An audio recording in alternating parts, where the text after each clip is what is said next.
২০২৫ সাল অভিনেতা পরমব্রত চট্টোপাধ্যায়কে ফিরে পেতে চলছে।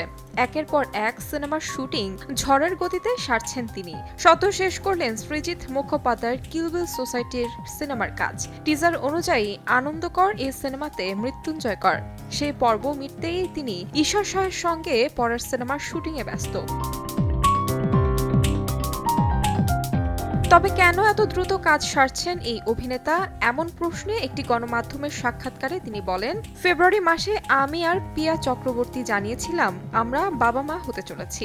জুন মাসে হয়তো সন্তান জন্ম নেবে। কাজের চাপে সেভাবে তার পাশে থাকা হয়নি, তাই মে মাস থেকে সম্ভবত পিতৃত্বকালীন ছুটি নেবেন তিনি বলেন, নিজের চোখে সন্তানের বেড়ে ওঠা দেখতে চাই, একই সঙ্গে পিয়ার পাশে থেকে ওর সঙ্গে কাঁধে কাঁধ মিলিয়ে সন্তান পালনের দায়িত্ব শেয়ার করে নিতে চাই। এর আগে বলিউডে পিতৃত্বকালীন ছুটি নিয়েছিলেন অভিনেতা রণবীর সিং। বাংলায় কি পরমব্রত সেই দৃষ্টান্তই তৈরি করতে চলছেন? এমন প্রশ্ন শুনে হেসে ফেললেন এই অভিনেতা। তিনি বলেন, এর আগেও নিশ্চয়ই কেউ না কেউ এই পদক্ষেপ গ্রহণ করেছেন, হয়তো জানা হয়নি।